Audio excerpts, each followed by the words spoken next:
Hey everyone, you're listening to Athletes Beyond the Mind, a sports psychology and mental training podcast. Athletes Beyond the Mind is brought to you by Close the Gate Hoops and Close the Gate Hoops Mindset. Thank you for listening, and we hope you enjoy this episode. Hi everyone, it's a new week, and that means it's a new episode of Athletes Beyond the Mind. I'm your host, Catherine Colby, and today's topic is emotional regulation. I kind of love this topic because it seems so simple, like, yeah, regulating, controlling your emotions, knowing when to have what emotion, knowing all of this. But it's actually a lot more, and it's a lot about knowing who you are and understanding yourself to be able to regulate your emotions and to know when to be pumped up, when you need to be calmed down, when you need to kind of push your emotions and let them be more well known, when you kind of need to be able to hold them back a little bit.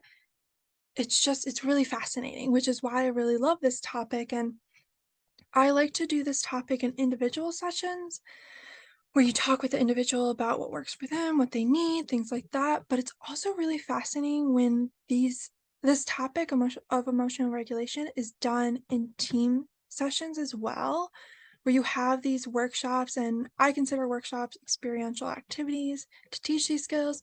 But when you have these and you start learning more about your team and like, oh, I can help my teammate get to where they need to before competition. They really need to be pumped up, like their emotions need to be higher, more aroused. Okay, like now that I know that, I can help them get there. And now that I know whatever it is about myself, maybe I need to make sure I'm really calm beforehand. Okay, sweet. So I know that about me, I know that about them. We can all help each other.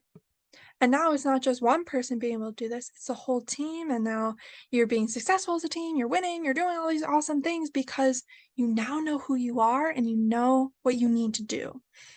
So, emotional regulation, in just basic terms, is being able to control your emotions and being able to know when you need to be at this higher level and when you need to be calmed down.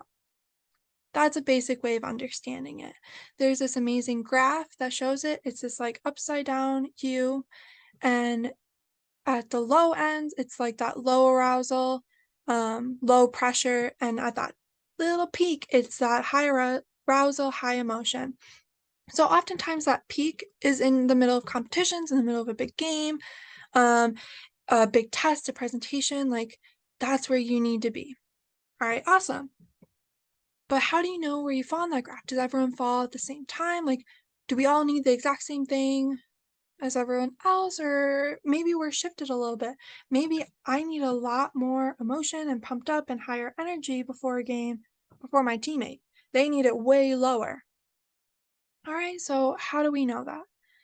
So to figure out what you need with emotional regulation, it's all about connecting with yourself and thinking about your past. Like, how'd you do in those high pressure games? Did you freeze because it was too much? Was there too much going on? Were you so nervous or excited or whatever other emotion that you couldn't perform to your best? Or you're like, yeah, that energy from the crowd, the pressure of the situation, that's what I need every time. All right, sweet.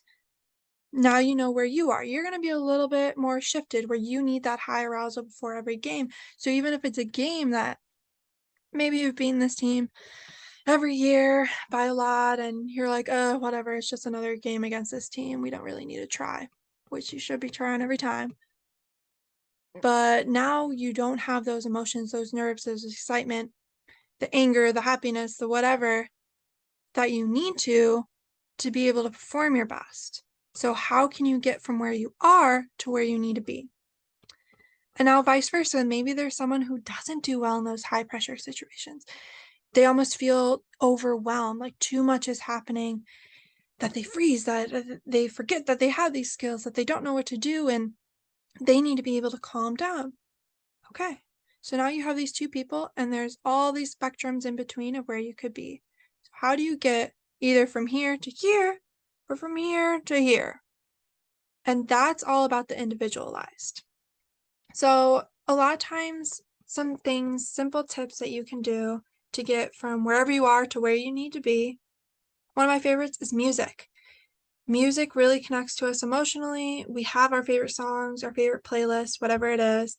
Make a playlist that's going to get you to where you need to be. So if you need high energy, pick some of your favorite songs with a strong beat that you know the words to, whether you like to dance or not, like something you dance to, something you sing to, something that just like when you listen to that, you're feeling awesome.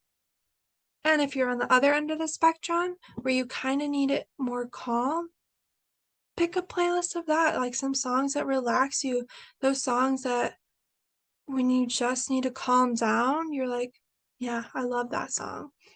Or a podcast. If you're really into podcasts, find one that you really connect to that either energizes you or is able to relax you. Some other options are imagery, which we'll talk about more in a future podcast, but being able to just close your eyes and visualize what you need. If you need that crowd to pump you up, you close your eyes and you picture that crowd, saying your name, giving that high energy. If you need everything more calmed down, like visualize that. Visualize you're at a beach if that's your thing, if you like that.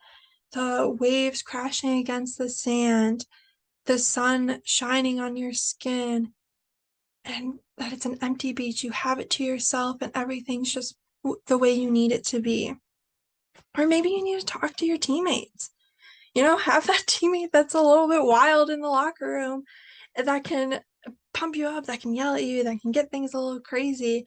Or maybe your best friend's on the team and you're like, all right, I'm really nervous about this and I'm forgetting our plays and I'm forgetting, can I even shoot? Like, what's my role on the team? What am I supposed to do? And have them just talk to you and calm you down. Another really nice aspect is breathing techniques. And you don't need to do some really long one, just get control of your breathing again. Breathe in through the nose for 4 count, hold, breathe out, hold, breathe in, hold. Like, do what you need to do. Obviously, do not do it at the beat I was just saying, because then you're going to start hyperventilating, but just really be like,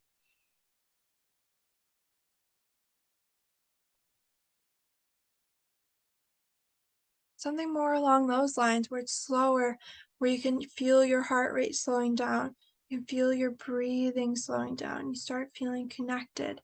Things like that, where you have that control again over your body. And those are just a few examples, and there could be more that works for you. And that's where you really need to connect with someone, where you can learn that more individualized aspect of what works for you.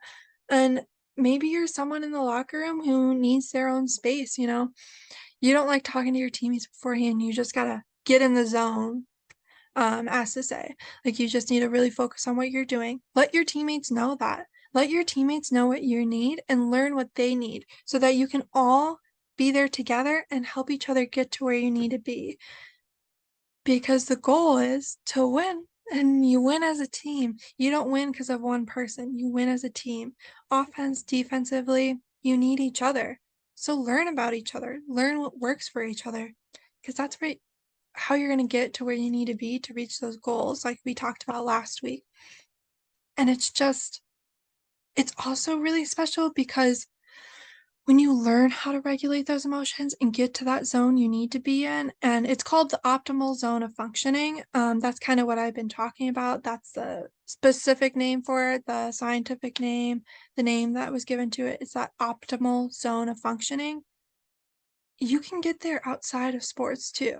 You know, maybe you need to be in that optimal zone during a test, or during like a driving test, or a school test, or on a date, or doing a presentation, or for a job interview, or whatever it could be, or tryouts even. Like, you need to find your individualized optimal zone of functioning. That's like, you need to find that, because that's what's going to get you to where you need to be, reaching your goals, feeling control of yourself again too. And when you feel like you can control your emotions, or at least understand them, you feel a little bit better about yourself. You feel a little bit safer in your own body. And that again, that's where that space is created, where you can learn, where you can make progress, where you can just be that best version of who you are and what you can do. And it's just really, really powerful. And that's why I get so excited about the conversation of emotional regulation, because it's so important in every aspect of our lives. And you'll notice it during these close the gate camps, especially those 3v3. You're learning those skills in the first half and things are a little bit calmer, but then that second half you're doing those 3v3 games and there's that pressure to it because you want to win, because you want to be the highest seed. So when you get to the tournament and those are tough, and it can be tough too if you make a mistake. Like, how can you overcome that mistake if you just get really frustrated or really nervous you're going to do it again? And you learn in those mistakes. So if you make a mistake, how can you regulate again to be where you need to be? If you're getting really frustrated because you made a bad pass, okay, yeah, you made a bad pass, that happens. If basketball didn't have mistakes, that'd be a pretty boring game to watch. And so how can you take that moment where now you're frustrated and you can do something quick and understand yourself and know, okay, I'm frustrated, and if I'm frustrated, I'm going to make more mistakes because I'm frustrated, and I'm not playing to my best ability because I have all this anger inside of me. So how can I get to where I need to be to do what I need to do and to avoid making another mistake? And that's the big thing. It's not about perfection, like I said before. It's about that progress, and it's about learning from what you did, and whether that's a mistake or whether you did something well, learning from that. And that's where emotional regulation comes in. It's in every aspect of life. And like, it can even happen when you're at the grocery store or as you're walking to class, and like something could happen that your emotions go a little haywire and you're like, okay, how can I handle this again to do what I need to do, what I came here to do? And yeah, I just love, like I said, I love this topic. I think it's so fascinating, and it's something you will do more naturally as you learn about it and you learn about yourself. It becomes a more natural thing. And it's pretty cool when that happens, when you don't even have to consciously think about what you have to do. You just know, oh, I need it. Like, you just start doing this breathing technique. You listen to that certain song, you listen to that podcast, you talk to who you need to talk to, you do whatever it is you need to do to get to where you are. And it's no longer like, okay, I'm here, I need to do this to get to here. It's like, all right, boom, it's all just a seamless thing that happens because you train your brain to do that. And that's where mental training comes in. Is it's not about just learning the skills, it's about training your brain and that mentality so these things become natural. Just like you learned how to dribble a ball, you had to learn how to place your hand, and you had to learn that you can't just use both hands. You can't just catch and dribble, catch and dribble, catch and dribble, because that's not following the rules. So then it became seamless, and then you were able to add more things to it. You're able to go between the legs, behind the back, spin moves, whatever else you want to do. You can do the same with these mental skills, with emotional regulation. You first learn what different emotions are, how you handle those, what those feel like. You learn about your zone. You learn about what can get you to your zone. And then you start putting those all together. And then maybe you need less time or less intervention to get to that zone you need to get to. You need less time to recognize what emotion's going on. And it's just this pretty cool thing. And that's what mental training is for. It's not that you're doing something wrong, it's that you can do something a little bit better and you can understand who you are a little bit more. And that's what's so fantastic. And so, yeah, that's this week's episode. It was all about emotional regulation. Please reach out through the email, any of our social medias, to get an idea of like what's more specific I can do. Set up those one-on-one mental training sessions, ask questions. If there's anything I've said so far that you're like, can you go a little bit more in depth in that? Of course I can. Let me know what it is. And please leave a review, and hopefully a good review, so that we keep getting these, keep getting more viewers, and we keep getting a little bit more specific. And hopefully we'll have a guest here soon and you can get a different opinion and a different voice other than mine. Because as much as, I think I know what I know, there's definitely other viewpoints, and it's always fascinating to learn more about others. So thank you again for listening. Thank you all for listening to Athletes Beyond the Mind, a mental skills and sports psychology podcast. Please follow us on all social media at CTG Mindset.